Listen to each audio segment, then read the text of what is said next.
everybody, and welcome to Pawsome Stamps. I'm Allison Cope, and today we are going to make a fun Oceanic scene shaker card.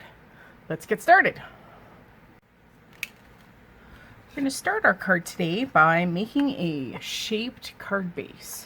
So I've cut a piece of cardstock here, and it is wide enough for my hexagon die. So I've also scored it up. And I'm just going to make sure that that score is nice and creased. So to make a shaped folding card, you need to obviously fold over your cardstock, and you're going to take your die and you're going to place the die a little bit over the top of that fold. So you can almost feel it sit right on that fold line. There it is. And I'm just going to take some sticky Post-it note tape to hold my die in that place where that cutting blade is above the fold. And then I'm going to run it through my Big Shot. So I've run my card base through my die cutting machine, and we'll just remove it from its die. And this is really thick 110-pound cardstock, so it didn't quite go through on the back, which is fine. You just take your trusty scissors and cut it out a little further here, and that's fine. I expected it to be that way just because it's such a thick cardstock. And what you're left with is a card that has the fold built right into the shape. There we go. So now my card will stand. It's got a nice flat base. So let's go and decorate it. Our card base today, we're going to make it a shaker card. So I've taken two hexagon dies that sit next to each other in their format, and I've made myself a little frame. So we're going to use this to go around the outside of our card. It's going to hold our acetate, which I have gone and actually taken this to the sink and actually washed it with soap and dried it really carefully. This helps take that static out, so you don't have to use your powder tool, which leaves debris on it. So if you take your piece of acetate, wash it with soap, and dry it on a towel, it works perfectly. Now you can die cut this as well to put on the back of our acetate, but I'm not worried about it. I'm just going to hand trim it out. So that's all ready to go. So let's go and decorate our card. This is a complete separate card front. I like to put additional layers in my cards that just helps them make them to be a little bit sturdier. So I don't mind doubling up cardstock. So today we are going to use the Adorable Under the Sea stamp set, and it is filled with the most amazing critters. And we're going to try and fit a few in here. All right, I love this whale. He is so stinking cute. And I think we will put some fishies with him, I think, here. So we have a little striped little fella. And what else? We have a polka dotted little fella. And I think we'll put the sentiment like right across the center of the card. And let's see, how about sending oceans of love? That sounds like a nice sentiment. So we'll try and put it kind of in the center with kind of all of our like little fishies and our whale kind of looking towards it. Oh, maybe we'll move it down just a touch so we can fit more of our whale in there, because he's just so adorable. There we go. Like, again, we're just pointing everybody kind of towards, and I think we need a few bubbles. So we'll put in some bubbles there. and maybe just a few bubbles there. Okay, that looks great. We're gonna attach everything to the lid of our Misty. Just make sure that we don't have any contact with those magnets there. I'm using Memento Tuxedo black ink today. It's my favorite Copic Safe ink, but you use your favorite and you'll be happy. I am going to go just for one more. It did stamp very, very well, but I just want a really nice, crisp, dark outline for all of our critters today. So there we go. I'm going to clean this off and we'll go and get started with coloring. So for our image today, we're going to be using some Catherine Pooler inks, but before we get to inking, we need to cover up our images so that they're white, so we can go back in and color them with Copics. Pull you in a little bit closer here. We've got our stamped image just tacked down to a scrap piece of paper. I tend to work on scrap pieces of paper because I have lots hanging around. Okay, so I have created masks. And I'm just going to place them over top of our little fishies. I'm not going to worry about the bubbles right now. The bubbles we can deal with later. So I'm not worried about masking them off at all. We're just going to cover up our critters here. I tend to reuse masks. So I keep them on the backer sheet of my stamp set so that I don't have to go back and fussy cut things out more than once, right? Why would I do that if I didn't have to? Okay, that's why this little fella's dark blue, because we've used him on a previous card. Okay, we're going to start with a light blue. This is Cumberbund. And because our critters are masked off, I don't have to worry about any of our images on the background, right? Because that paper mask is going to help us and allow us to color those in if it stays down. Silly thing. Yeah, that's gonna catch. That's not gonna be very nice, is it? But these things happen. So you just have to be you just have to be a little bit more gentle, and I'm not being gentle right now. If you tend to pick up an edge, it's going to pick up again and again. So just, I guess, be patient. A little bit more patient than I'm being. Okay, I'm going to put on some music as we blend in our blues here. I'll make sure to show you which blue I'm using as I go in. Away we go.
So now that we've got everything inked up, I wanted a little touch of that kind of greeny hue to it.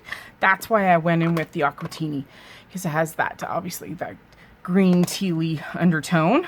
Now, we want to add a little bit of interest and textury look to this.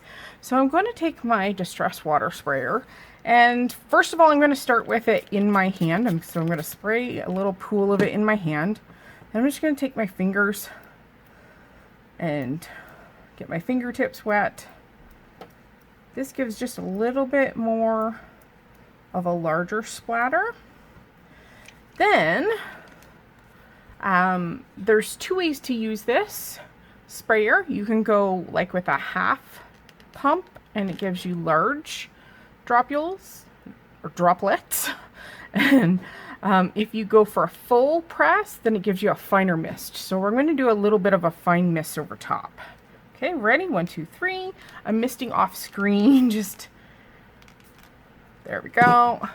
And then of course you can come in with a piece of paper towel and blot up any excess ink that water pulls up. There we go, looking good. So we got some extra splotchy, spotty parts, and I like that. You know what? I think I will go for one more fine mist. Let's do that. If you let it sit for a few seconds, it tends to pull up more ink into those little water droplets. So just be patient for a few seconds and then you can go in and dab. And there we go. That's really cool. Okay.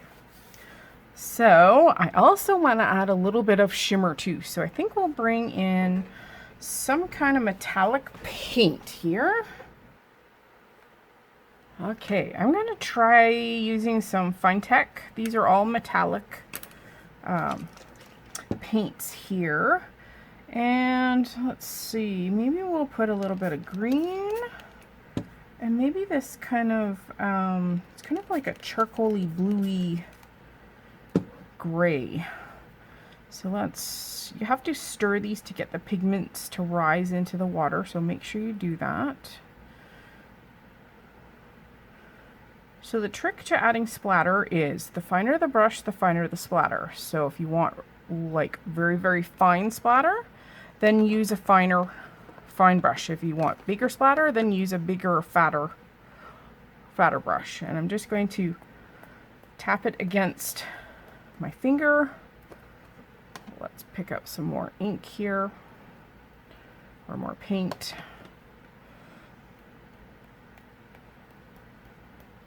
There we go. And of course this is fine, so you probably can't even see it on camera, but it is there.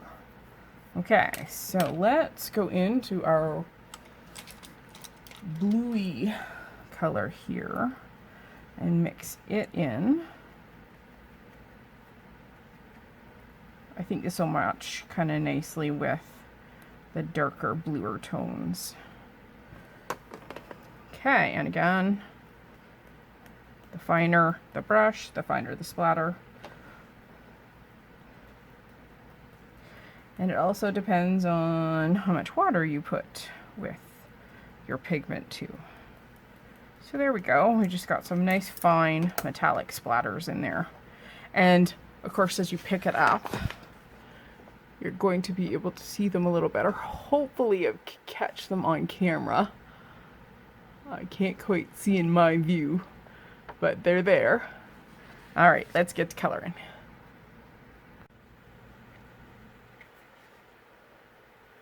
Okay, now comes the fun part. We get to reveal. Oh my god, so cute.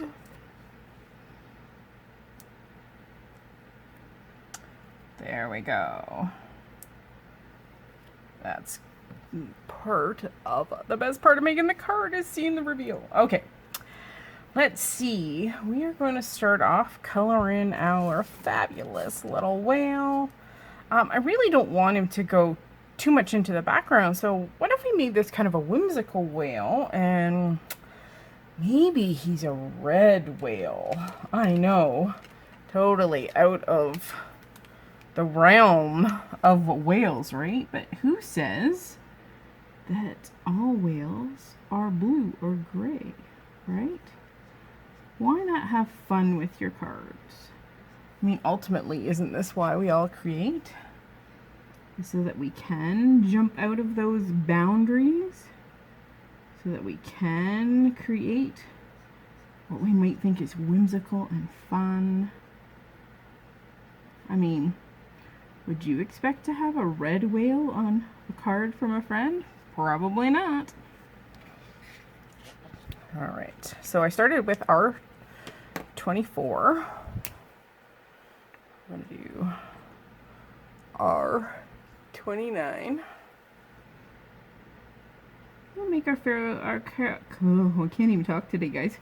coloring today fairly simple. So I'm going to keep it to, you know, just a couple of colors, enough just to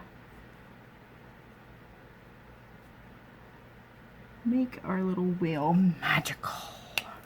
Okay, I'm going to go back in with our starting R24 or R24.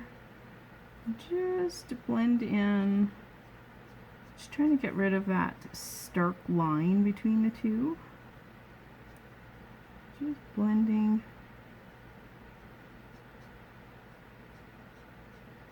And of course you can go over this part again. There we go. There.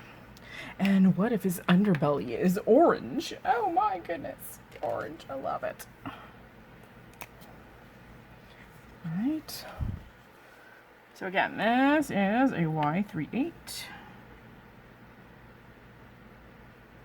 Oh my god, how cute is he? Okay. And add a little bit of dimension to our Y38.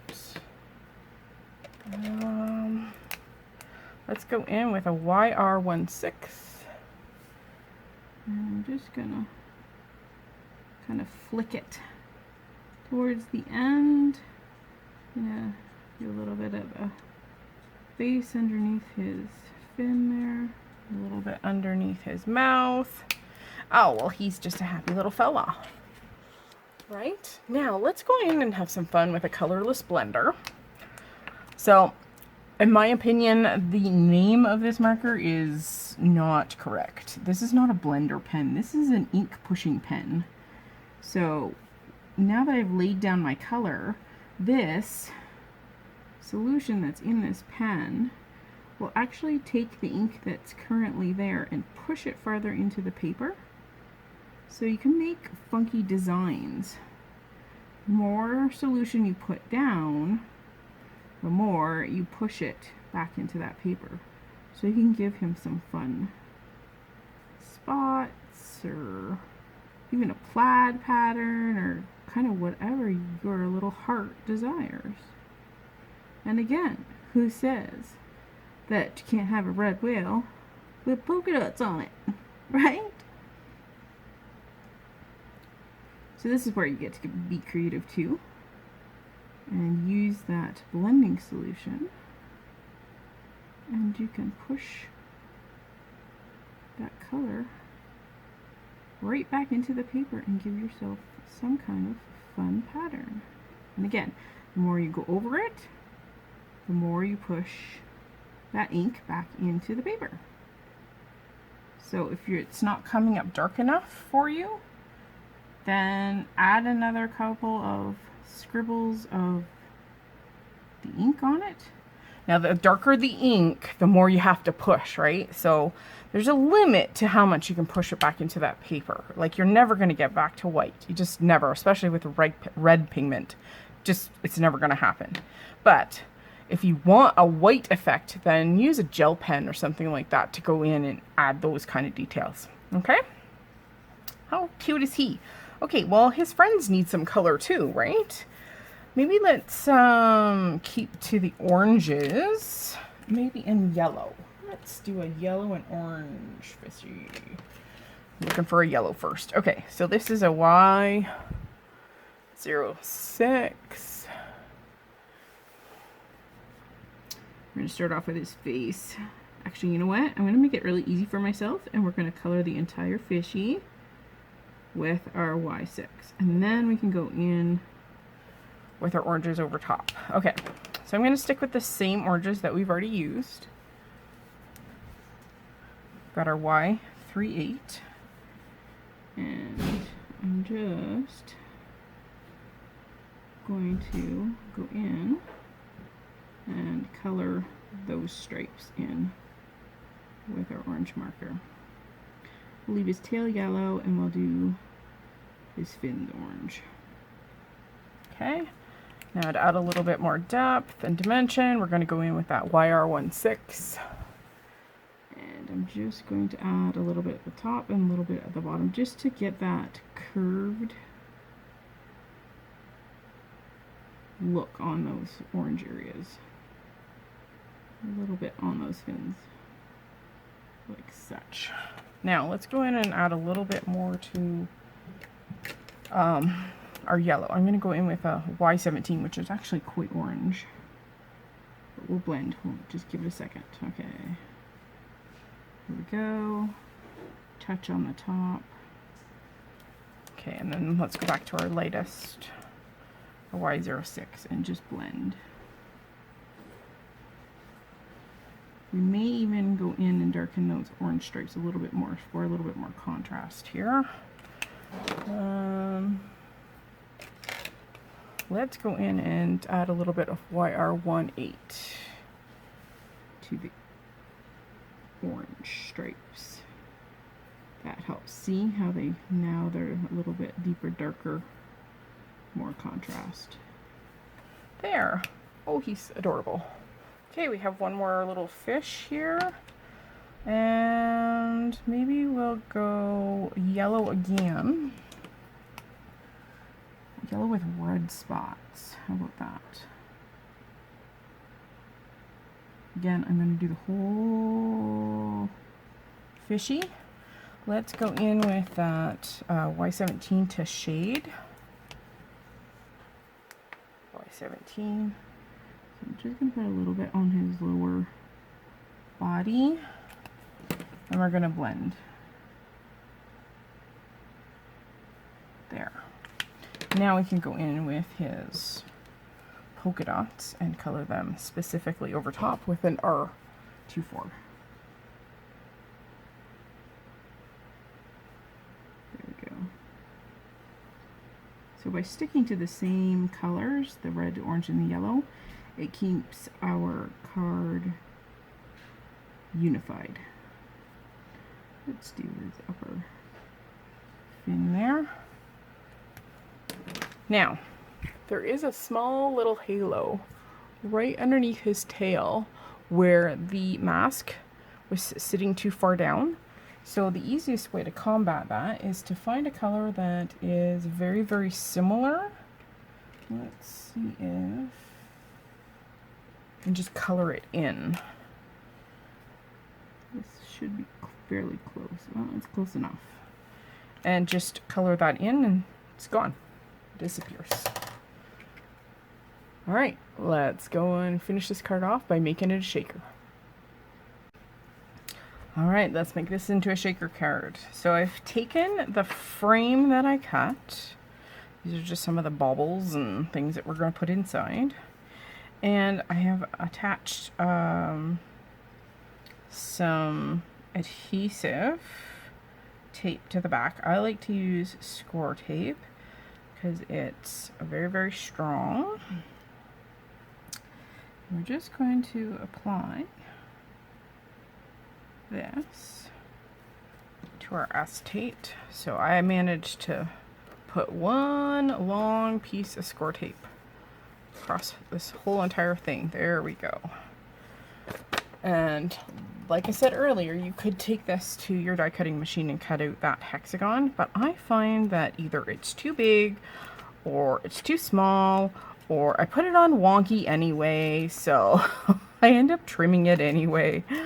So I'm gonna save myself some grief and just trim it out altogether.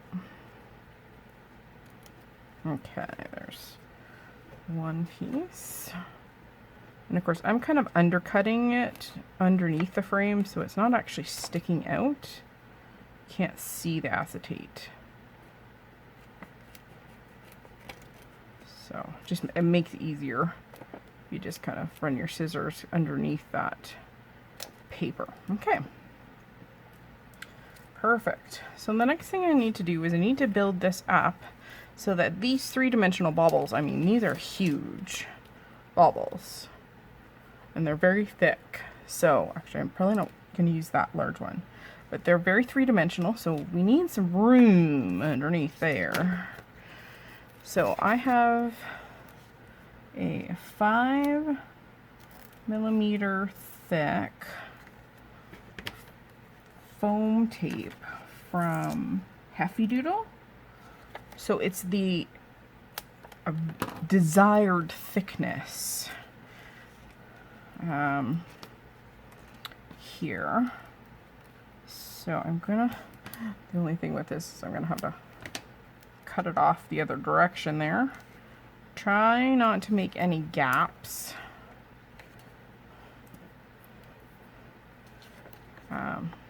Because you don't want to have your stuff falling out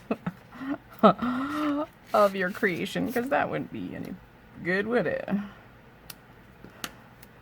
So apply it all the way around, and then we'll go on to the next step. Okay, so I always peel off the backer paper first before I do anything, because I have found with experience that if you do it after you put all your shaker bits down, then you end up having a problem, and you end up either wearing them or they're all over your desk and not in your shaker card, and you know what, that just defeats the whole purpose. So take all your backer stuff off. Yes, you have to be careful not to pick it up, but I do find it a little easier to deal with like this. Okay, now we have like a little pool that we can put stuff into. So these are just like little 3D bubbles, and I want them upside down, so they're flat side up, so that they're not flipped around in the card, if that makes any sense, right? Because the face of the card is actually face down at the moment. Okay, so all the boobles will look three-dimensional now from the other side. Okay, and I'm going to put some iridescent ones in here, and I've also found some micro beads. So these ones are clear, so they look like little teeny bubbles. And I don't like my shaker cards like too full, but I want enough to be able to see. And these are silver micro beads. Okay, you can get those at your local craft store. Okay, so everything now that I want in my shaker is inside our little bowl here. Everything is exposed as far as adhesive, and now we're going to just take this, and because it's an even shape, you just have to line it up a little bit, and you just pray that everything is covered and that you're not sticking too badly. And there we go. Hooray! Our fishies have some bubbles to swim around with. So there we go. So now all I have to do is make sure you know which is your fold, and we'll adhere our card down. So this is my fold. This is the top of my card. So I'm going to flip it over this way. I'm a ATG girl, and that one is just slipped off. So I'm just going to use my thicker one here. And we are just applying that adhesive to the back. And I like to be pretty generous, especially with my three-dimensional cards. I don't skimp on my adhesive. I don't want them to fall apart, because I know a lot of people keep my cards because I put a lot of love into them. Okay, so again, make sure that your card is right side up, and it's just a matter of matching up all those sides there.